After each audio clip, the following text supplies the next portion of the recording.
Neste ano de 2017, o mundo evangélico celebra os 500 anos da Reforma Protestante. Foi em 1517 que Martinho Lutero fixou na porta da igreja de Wittenberg, na Alemanha, suas famosas 95 teses, dando início ao movimento que ficaria conhecido como o movimento da Reforma Protestante. E a Igreja Adventista, no programa da Escola Sabatina, resolveu trabalhar exatamente com esta temática. E por esta razão, neste terceiro trimestre de 2017 e no próximo, no quarto trimestre, vamos estudar dois livros que foram extremamente importantes e que deram a Martinho Lutero, por assim dizer, o conhecimento, a compreensão necessária para que ele pudesse levar adiante a obra da reforma. Dois livros que, embora não sejam idênticos, têm muita coisa em comum. Eles ensinam sobre a doutrina da salvação, como o ser humano pode alcançar justiça diante de Deus. Romanos e Gálatas. E neste trimestre, então, terceiro, vamos estudar a Epístola aos Gálatas, começando por esta epístola, e no próximo passaremos para a Epístola de Paulo aos Romanos. O Evangelho em Gálatas é o título da nossa lição da Escola Sabatina. Nós estudamos este tema, esta epístola, em 2011, portanto, apenas 6 anos atrás, e agora vamos estudá-la novamente por conta da temática dos 500 anos da Reforma Protestante. E esta primeira lição do trimestre, Paulo, o apóstolo aos gentios. O foco é o personagem, este grande apóstolo, sem dúvida nenhuma o maior apóstolo da igreja primitiva. Paulo reconhecia isso, ele diz em 1 Coríntios, capítulo 15, versículo 10, algo que pode não soar muito bem aos nossos ouvidos, se referindo aos demais apóstolos, ele diz: trabalhei muito mais do que todos eles. Mas ele é humilde o bastante para dizer que, na verdade, não foi ele, mas a graça de Deus atuando por seu intermédio. Ele se considerava, na verdade, o menor dos apóstolos por haver perseguido a igreja, pelo seu passado perseguidor. Mas ele reconhecia que, em se tratando da propagação do evangelho no mundo greco-romano da época, sem dúvida nenhuma, Paulo fez mais do que qualquer um dos demais apóstolos. O seu nome de nascimento era Saulo, e é assim que ele é apresentado na Bíblia, nos primeiros capítulos ali do livro de Atos. Ele não fora um dos 12 apóstolos, o que significa que ele não conhecera Jesus quando Jesus ministrou na Galileia, na Judéia, ele não estivera entre os 12. Ele aparece pela primeira vez no relato bíblico apenas no capítulo 9 do livro de Atos, no contexto da execução de Estevão. Há muitas passagens em que o apóstolo fala acerca de si mesmo, nos dando algumas informações sobre sua vida e também sobre a sua experiência com Deus, a sua experiência de conversão. Uma importante passagem é encontrada em sua carta aos Filipenses, no capítulo 3. E eu quero chamar a atenção para o versículo 5, onde ele diz: circuncidado ao 8º dia. Ele era um bom judeu e os seus pais tomaram o devido cuidado de, desde o momento de seu nascimento, fazer com que ele seguisse todas as práticas judaicas determinadas pela lei. Da linhagem de Israel significa que ele era absolutamente judeu, sem mistura alguma, hebreu de hebreus, ele também diz nesse mesmo versículo, da tribo de Benjamim. Benjamim era o mais novo dos patriarcas, dos filhos de Jacó, era considerado uma tribo de elite em Israel por haver dado o primeiro rei à nação, Saul. E Saulo, não é, recebeu esse nome exatamente em homenagem a Saul, porque o nome Saulo é a forma helenizada, ou a forma grega, por assim dizer, do nome hebraico Shaul, que era o nome do primeiro rei de Israel. Outra informação que nós encontramos no Novo Testamento acerca de Paulo, em Atos capítulo 21, versículo 39, capítulo 22, versículo 3, tem que ver com o seu local de nascimento. Paulo nascera em Tarso, que era a cidade mais importante, a capital da Cilícia, que era uma província romana. Este mapa reproduz o Império Romano no primeiro século, que ocupava todas estas regiões ao redor do Mar Mediterrâneo, a região mais sul e ocidental da Europa e todo o norte da África. Aqui está a Palestina, com Jerusalém, e aqui está a província da Cilícia. Esta parte corresponde à moderna Turquia. A Cilícia ficava na região sudeste do que hoje é a moderna Turquia, e aqui estava a cidade de Tarso. Foi aqui que Paulo nasceu. O que significa dizer que Paulo, embora sendo judeu, nascera no mundo greco-romano. Paulo era um judeu da diáspora ou da dispersão. É uma expressão que é utilizada na Bíblia, era utilizada na Antiguidade para descrever os judeus que nasciam ou que viviam fora da Palestina. Na verdade, 60% dos judeus no primeiro século viviam no mundo greco-romano, não viviam mais na Palestina. De uma população estimada entre 8 a 10 milhões de judeus, apenas cerca de 40% deles viviam na Palestina. Paulo, portanto, era um judeu helenista, nascido em Tarso, no mundo greco-romano. Também somos informados pelo livro de Atos, capítulo 22, versículos 25 a 28, que Paulo tinha cidadania romana. Ele nascera romano. Nós encontramos esta informação ali. Por alguma razão, de alguma forma, ou o pai ou o avô do apóstolo conseguira a cidadania romana, de tal modo que quando Paulo nasceu, ele já nascera como um cidadão romano. E um cidadão romano tinha alguns importantes privilégios naquela época. Ele não pagaria alguns impostos, no caso de um julgamento, ele poderia exigir um julgamento justo, e no caso de ser executado, ele poderia ter uma morte rápida, o que significa, por exemplo, que um cidadão romano não poderia ser crucificado, que era uma morte lenta, mais um meio de tortura, na verdade, do que um meio de execução. O fato de Paulo ter cidadania romana, isso o ajudou, e ele soube fazer uso deste privilégio em alguns momentos durante o seu ministério. Outra informação sobre Paulo que nós encontramos no Novo Testamento, em Atos capítulo 22, versículo 3, é que, embora tendo nascido em Tarso, na Cilícia, ele crescera em Jerusalém e fora ali educado aos pés de Gamaliel, que era um dos maiores rabinos da época. Na literatura judaica, este rabino, Gamaliel, é descrito em termos muito honrosos, dado o seu prestígio entre a população, entre outros rabinos da época. O que significa que Paulo recebeu o melhor da educação judaica disponível na época. E a educação judaica, no primeiro século, ou na antiguidade, estava justamente a serviço dos rabinos, e as escolas funcionavam nas sinagogas. Havia educação fundamental, que ia até os 12 ou 13 anos de idade, e em seguida apenas os alunos mais promissores continuavam, recebendo instruções mais específicas sobre os deveres e a lei judaica. E Paulo certamente foi um destes alunos. E a educação terminava ao redor dos 20 anos de idade.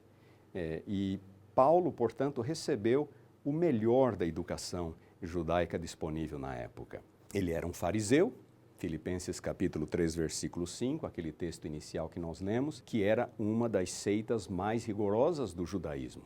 Os fariseus eram excessivamente preocupados com purificação cerimonial.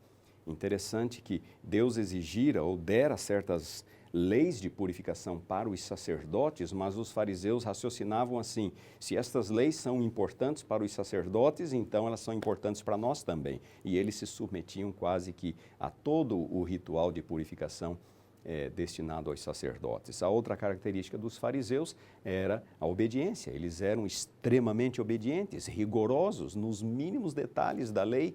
Eles faziam questão de obedecer, de dar o dízimo mesmo de pequeninas plantas, às vezes, que eles cultivassem em seu quintal.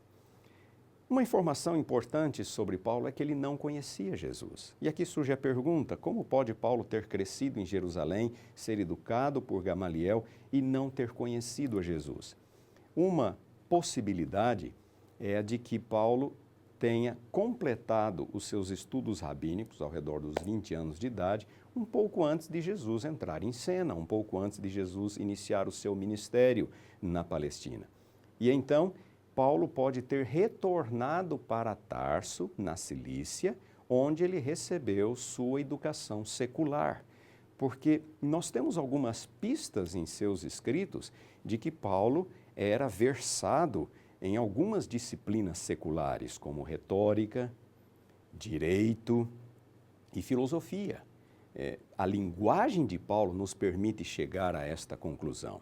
E como Tarso era um centro universitário, um centro de algumas escolas filosóficas no primeiro século, é bem provável que Paulo então tenha se deslocado de Jerusalém para Tarso para receber sua educação secular exatamente durante o ministério de Jesus. E no ano 34, que foi quando Estevão morreu, ali Paulo já estava de volta em Jerusalém. E é no contexto exatamente do apedrejamento de Estevão, do julgamento e da execução de Estevão, que nós nos deparamos com Paulo pela primeira vez.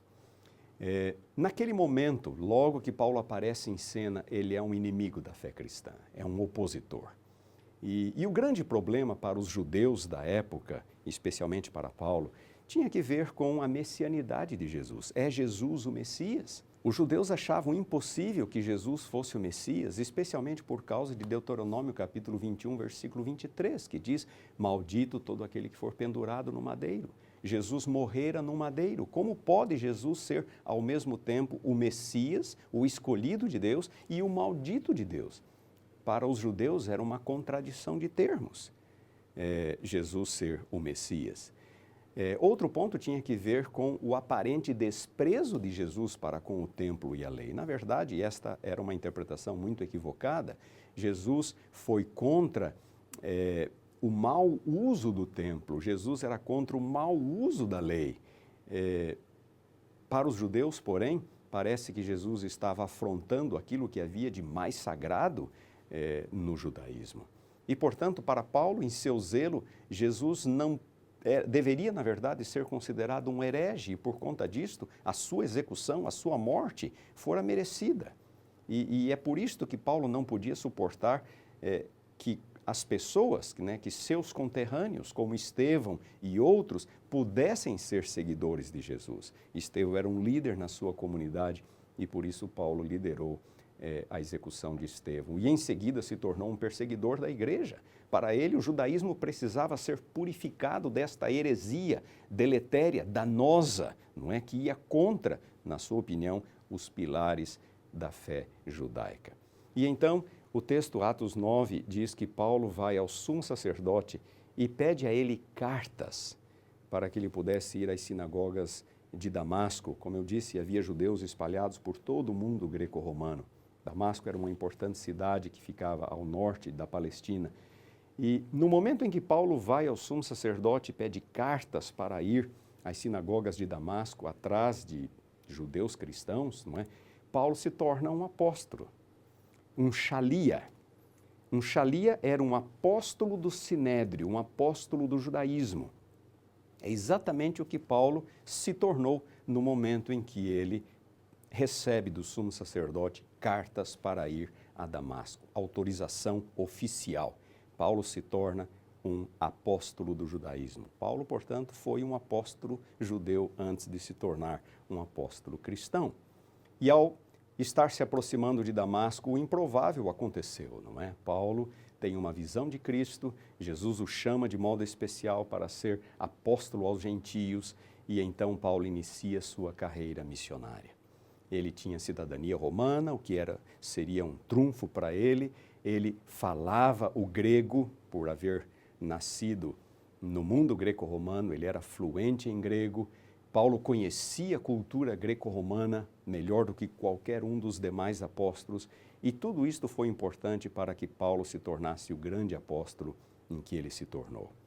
E um ponto que não devemos nos esquecer é a compreensão que Paulo tinha do Evangelho. Ele era um profundo conhecedor das Escrituras e a sua conversão, aquele encontro com Cristo na estrada de Damasco, permitiu com que Paulo reavaliasse inteiramente todos os seus conceitos, a sua fé, as suas crenças. E Paulo chegou a uma compreensão do Evangelho que os demais apóstolos em Jerusalém, por exemplo, não conseguiram chegar num primeiro momento. Nós encontramos algumas tensões entre Paulo e a igreja de Jerusalém, incluindo-se os apóstolos, exatamente por causa desta visão mais profunda e mais clara, mais pura, por assim dizer, do Evangelho que Paulo tinha. E ele diz na sua epístola aos Gálatas, capítulo 1, versículos 11 e 12, faço-vos, porém, saber, irmãos, que o Evangelho por mim anunciado não é segundo o homem, porque eu não recebi nem o aprendi de homem algum, mas mediante revelação de Jesus Cristo.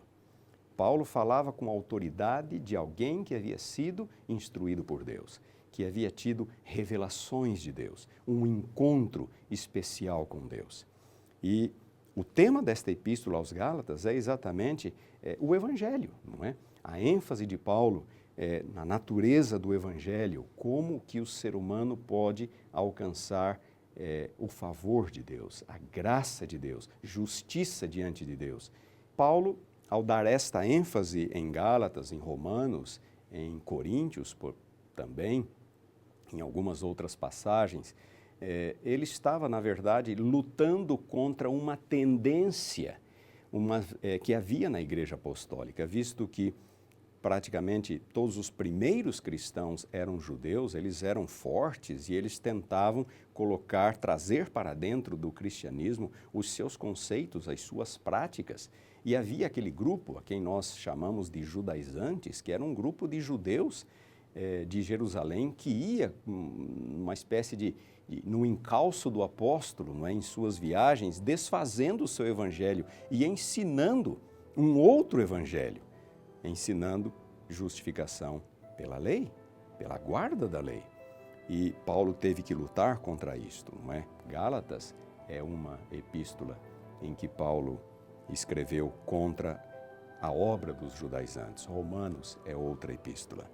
E durante todo este trimestre estaremos então estudando esta epístola extraordinária. Embora curta, 6 capítulos apenas, em Gálatas nós encontramos alguns dos conceitos mais fundamentais acerca do Evangelho, da salvação unicamente pela fé em Cristo Jesus. Você é nosso convidado. Estaremos aqui com a intenção de ajudá-lo, fornecer-lhe algum material adicional, algum subsídio adicional, para que você possa ter uma compreensão mais profunda desta epístola e deste tema maravilhoso.